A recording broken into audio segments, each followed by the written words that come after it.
بسم اللہ الرحمن الرحیم۔ السلام علیکم ناظرین۔ صحافی عبدالقادر نے دعویٰ کیا ہے کہ رہنما تحریک انصاف جہانگیر ترین نے وزیر اعظم عمران خان سے ملاقات کی کوشش کی ہے۔ عمران خان ملنے کو تیار نہیں۔ تفصیلات کے مطابق اپنے ایک ویڈیو بیان میں عبدالقادر کا کہنا ہے کہ جہانگیر ترین اور عمران خان کے درمیان تعلقات ٹھیک ہوتے نظر نہیں آ رہے۔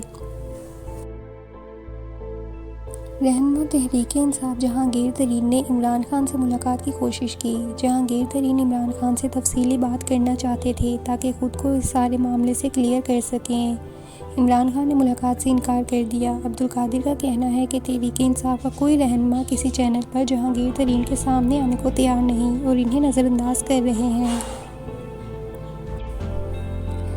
عبدالقادر کا کہنا ہے کہ کابینہ کے اجلاس میں وزیر اعظم عمران خان نے جہانگیر ترین سے متعلق کابینہ کو اعتماد میں لیا اور جہانگیر کے کردار پر اظہار افسوس بھی کیا۔ ان کا کہنا ہے کہ رہنما تحریک انصاف اس لیے جہانگیر ترین کی حمایت نہیں کر رہے کیونکہ وزیر اعظم نے ایجنسیوں کے ڈیٹا کے مطابق فیصلہ لیا ہے اور رہنما عمران خان کی ناراضگی سے ڈرتے ہوئے جہانگیر ترین کو سپورٹ نہیں کر رہے۔ واضح رہے، آٹے چینی بحران کی تحقیقاتی رپورٹ کے نتیجے میں وزیر اعظم عمران خان کی جانب سے کیے جانے والے غیر معمولی اقدامات اور تبدیلیوں کے بعد پنجاب اور وفاق میں جہانگیر ترین کے قریبی سمجھے جانے والے وزراء، بیوروکریٹس اور پی ٹی آئی کی تنظیمی عہدیداروں کے حوالے سے بھی اہم تبدیلیوں کا امکان ظاہر کیا جا رہا ہے۔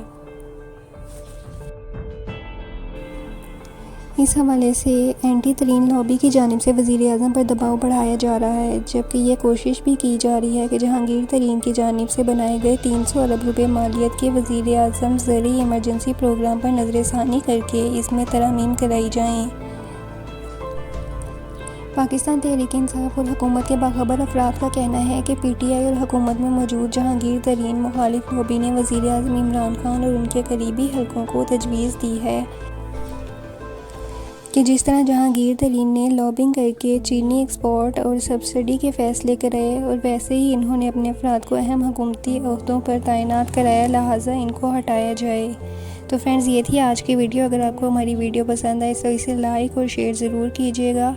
ملتے ہیں اپنی آنے والی نیکسٹ انٹرسٹنگ ویڈیو کے ساتھ۔ تب تک کے لیے اپنا خیال رکھیں۔ اللہ حافظ۔